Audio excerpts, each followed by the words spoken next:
So we're about to arrive at the second eclipse of two eclipses this eclipse season, a lunar eclipse in Taurus. I'm going to break down some ideas about the eclipse, look at the chart here, examine it a little bit more closely, and see what we can do here. Try to prepare for and get through this eclipse season. And so welcome here. I want to start by just peeking into the actual chart itself. Here it is, this lunar eclipse in Taurus. It's a striking chart. And later in the video, I have one. I'll point it out right away. Uranus sits right on the moon in this chart. It's a striking feature of this eclipse, same degree as the moon. And so we have the Uranian, the shocks, the Promethean, the unexpected. All of that's in play right now as we sit. We're in an Aries moon as I record. And so we're quite close. This moon is waxing into its fullness here. And 8 November is when this eclipse arrives, 11 a.m. in London. So in the morning on election day in America. I'm sitting here recording on the 5th of November. So we have only 3 days, about full days until this eclipse arrives. And keep in mind, that's a major theme. I don't have many slides on it here, but election day in America, lunar eclipse conjoined Uranus. I would expect things to not go smoothly during this election. Just expect that.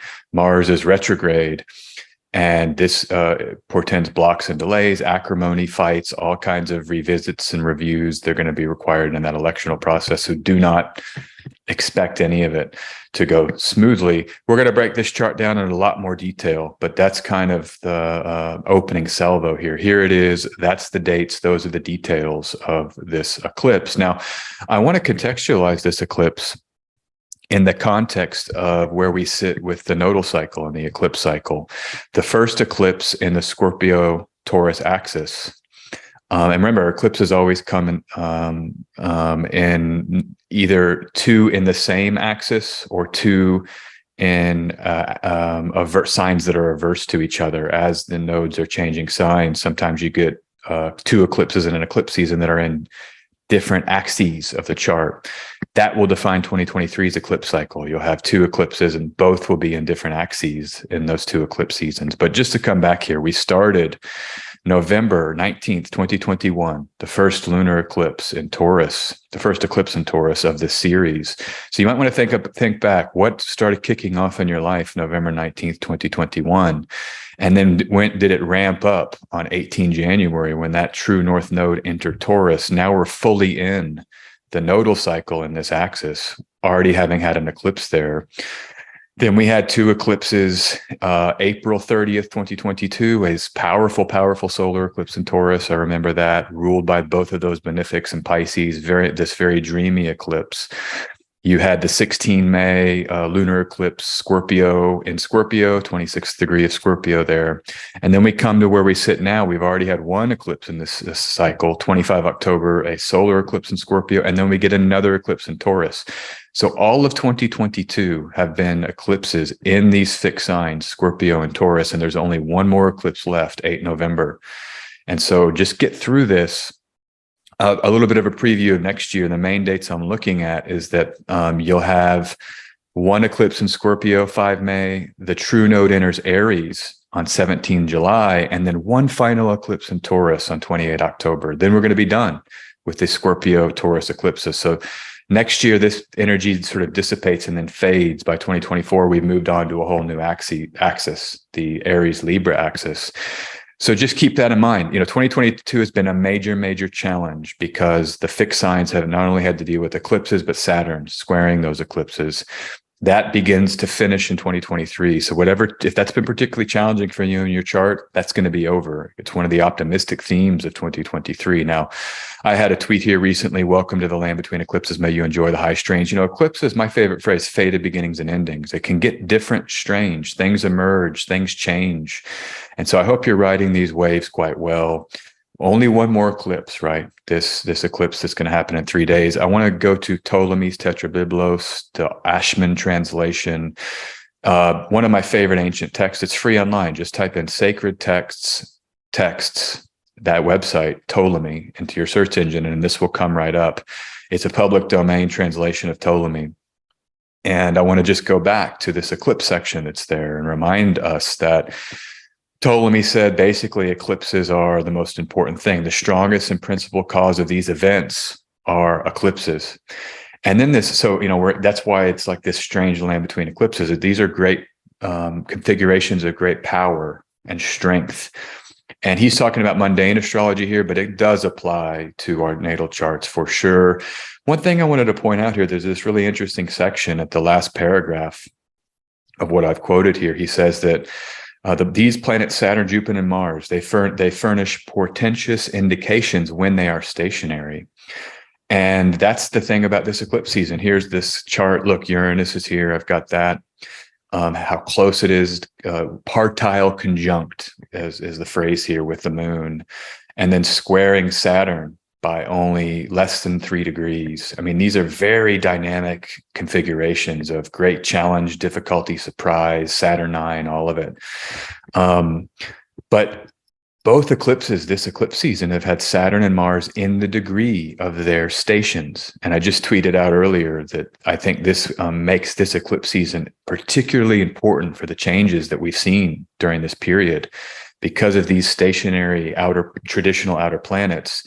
Things that are changing now, I think, are going to have a great importance in 2023 and beyond. Let's just do a little bit more delineation here on the chart. I wanted to point out this. The eclipse itself is ruled, obviously, the exaltation ruler of Taurus is the moon. So it's got that kind of mitigation. The domicile ruler of Taurus is still Venus and Scorpio, exiled there, that the relationships are under pressure. And then you still have a Scorpio stellium in this eclipse with Mars retrograde in Gemini, Mercury cazimi. And so Mercury and Mars are in somewhat of they're doubling up their energetic. They're not aspecting each other, which makes it, I think, challenging still. But, thinking about how Mars rules the sun and the ruler of the moon is Venus ruled by that Mars, this is still a relational eclipse cycle. People, relationships, how we relate, maybe going into the deeper truths that have been hidden, right? Having to go into the inner passions or tell the truth, right? Mercury cazimi, this is a placement of truth telling. Trine, Jupiter and Pisces, these kind of higher level truths and breakthroughs and being able to communicate those from an emotional space. That's the kind of symbolic energy of this eclipse cycle, but it's the challenging side of relationships that might need that kind of deployment of these deeper, honest strategies of honesty, you might call it. That's kind of my main delineation here. And I wanted to then flip. The main point is that Mars retrograde oversees the ruler of the moon, domicile ruler of the moon. And so we're dealing with Mars, which is relationship, Venus, which is relationship, and they're both under pressure. And so we're going to have to very much rely on these domicile planets to provide, structure, truth and wisdom, and then the strategies of communicating that truth and wisdom to get through these kind of tough relational moment, and maybe surprises with Uranus. That's kind of my short, quick delineation of just some of the configurations here. One little interlude. EDB asked me in my last live, and went back and checked the comments. By the way, this is a live recording. I will redo this video and upload it, but I do check all the live comments. If you're catching this, you can talk to each other, write live comments to me. EDB says, do you use planetary hours? And my question back to ED would be, for what? Because yes, I use them. I mainly use them for what we call planetary magic. So if you're ever wanting to communicate with planets, there's a whole field of astrology called planetary magic, and that's where you open up channels to planets. You can make paper or jewelry or all kinds of, they call it materia. In that context, the planetary hours are one of the most important configurations because you need that direct line to open up with that planetary hour. For almost every other technique, I do not use planetary hours. The only time might be for an election, but it would be like a 5th or 6th level consideration, certainly not a priority. And I would just tell you why here. I mean, here's the chart for Brussels of this eclipse. It's the hour of Saturn. Well, in North America, the eclipse planetary hour is something totally different. And so the planetary hours change wherever you are in the world, just like the ascendant does. And so it's very much a localized tonality for any moment, which is why it's more important for when you're in that local space communicating with something. But so that's my short answer there, Edie. Thanks for the question. I want to come now to just talk about the lunar nodes, Healing the Soul, Mark Jones, his amazing book, Pluto, Uranus, and the Lunar Nodes. There's something here. Why do we think about these nodes as the nodes of fate? Well, I just wanted to read this little section from Mark Jones. He says the nodes are abstract points in space, which are representative of the arc of the movement of any planet, the line it has traced, and the line that it will trace in the sky relative to the zodiac. And so the nodes are just where the lunar path crosses the solar path. And it's an abstract point, that point where there's a crossing. But the moon, most of the time, is not anywhere near the nodes. It's in other parts of the sky. And so it's the line that we will be tracing, or that we have traced, right? That's what fate is. It's our past, and maybe the past kind of karmic relationships, or the past, just the context of our lives. It's where we come from. And then it's where we will be going in the future. It's the path, that path of the future. And so this is why I think that it's one part of why eclipses, it's a complex conversation. There's all kinds of rationales for eclipses being fate or fated, or part of the kind of core makeup of the code of reality, you might say. But this is one I like, because it's just a path. And so we're looking at a future path that will be traced. And so when the eclipses arrive, it's kind of, it's bringing, I always say, the hand of God is grabbing us and putting us back on the path that we need to be on, or that maybe we can be on, or that we want to be on at some deep level.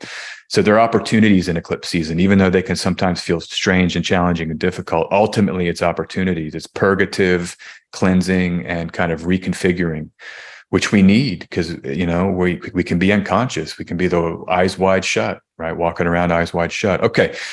Some of the things I'm looking at in the news cycle with this eclipse season, where I think are particularly important stories. One is that people are reassessing their relationship to social media, particularly Twitter, but really all social media I've seen has now been part of this conversation. People are going back and reviewing old failed social media companies like Mastodon. They're talking about future possibilities like Jack Dorsey's Blue Sky. Everybody's like, where are we going to go? Because they're mad about this takeover, and they're concerned that Twitter, it won't be a welcoming place for them. And so even advertisers are fleeing. There's a lot going on with social media right now. Here's one example. Tumblr, in the wake of this Twitter takeover, has put nudity back on the platform. That's Venus and Scorpio with, that can be a sexual energy, Venus and Scorpio. And so it's trying to win back users. A lot of people left Tumblr because they banned nudity. Now they're going to, I guess, conditionally bring it back, and with certain conditions. And so there's this kind of major scramble for where will people go with social media? Social media is Gemini, right? It's how we talk and communicate. Mars is there, excising, breaking things up, and now moving backward. And so it's kind of a chaotic time with this Mars retrograde, particularly with the stories around social media. I have here, this was a quote, the president in the US says, Musk purchased social media platform that spews lies all across the world. In ancient texts, Mercury is the planet of lies. It rules Gemini. And so now you have these fights over who's lying, who are the liars, right? Are it the people that run the social media company before that maybe censored people? Is it the new guard that promises to create an environment where there's not that censorship? Who are the liars? And that's what's being debated all over social media, the conversations around truth and lies, and often heated conversations. Mars in Gemini, staying there and moving backward. And it's quite striking, because right when Mars stopped, all of this stuff got triggered. I mean, there's all kinds of major debates happening right now on social media. This is one of the major ones. So this guy, Bo Burnham, the filmmaker, he had a little video. He explained the dumpster fire that is social media better than anybody. Basically says that, there's big problems with social media. So he came out, I think it was a video or some kind of speech that he made about how we have these issues around social media. And I've talked to many people. Everybody's like questioning and reviewing. That's Mars in Gemini, retrograde. Perfect. And I would suggest that for you, review your social media diet and your output. It's a great time to do it with Mars retrograde. And this Musk thing is certainly a trigger for that. It's a good time. It's triggering, right, all of us, or a lot of us. Some people probably aren't even on social media. And if that's you, bless your heart, that's good for you. It can be a crazy place to be engaged in social media. I have to for business, but, this is the opportunity of this eclipse season. Relationships, Taurus, relationships, Scorpio, Mars retrograde, Venus in exile in Scorpio. You see that here pretty cleanly when you take the outers out. You see the trine between Jupiter and Pisces and Mercury Cazimi. It's a wide orb trine, but it's still supportive there. And Saturn squaring. Saturn's like saying, this final few months of Saturn in Aquarius to get your digital life in order. Remember, March 2020, Saturn came into Aquarius and we all got online more than we ever had. Social media was used more than it ever had been. These digital tools took over. And so now it's a great time with this eclipse season to and then this winter to reconfigure, come out next year with like a better, more efficiently configured way that you engage online and social media. That's my advice. That's what I'm doing. Remember here, the last time Mars was retrograde, completed a retrograde cycle in Gemini, it was all about planning D-Day. So use this period to plan. I'm talking a little bit now post-eclipse. I'm into the kind of post-eclipse conversation. And there's more Mars retrograde. The reason why I'm bringing Mars retrograde in is because Mars retrograde rules Venus in Scorpio, the domicile ruler of the eclipse. Remember, it all flows back into Mars retrograde and then Mercury Cazimi. And they're exchanging signs without making an aspect. So Mars retrograde has a strong role to play in this eclipse. I'm just kind of reminding everyone, it's like review, analyze, wait. This is a tweet I had this week. The astrology is saying time to review, analyze, and wait. Because late January, February is going to feel like bursting out. You can see Mars will be direct now. Jupiter back in Aries, sextiling that direct Mars. Mercury will be direct after its retrograde over Christmas in Capricorn.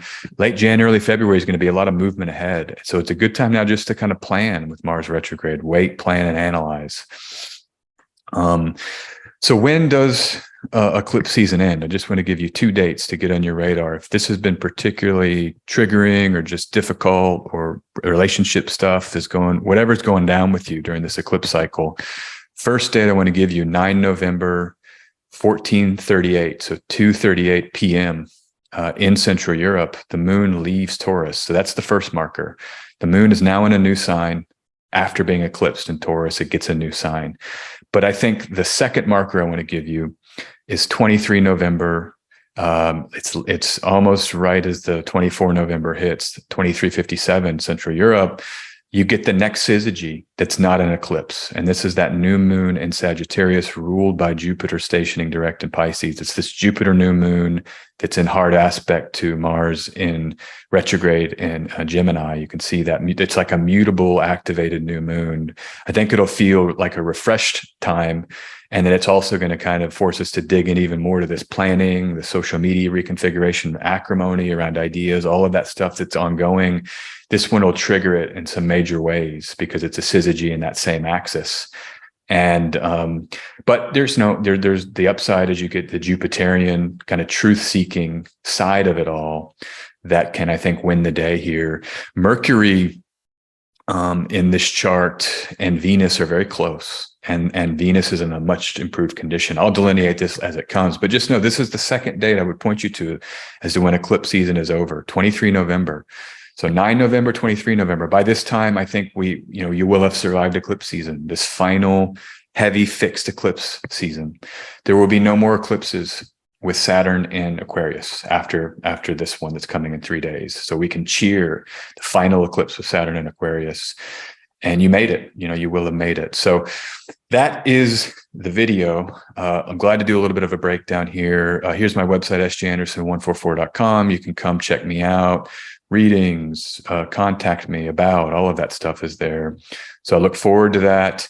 And yeah, have a wonderful eclipse season. Take care of yourself. If you can wind down a little bit, take a little bit of a break, sleep or rest. I did it for the last eclipse. I just took a nap, felt great. Woke up, the eclipse was over. I didn't even have to think about it, So that might be what you want to do. But whatever it is you're doing, take care and have a wonderful, wonderful week ahead. Talk real soon. Okay, take care. Bye.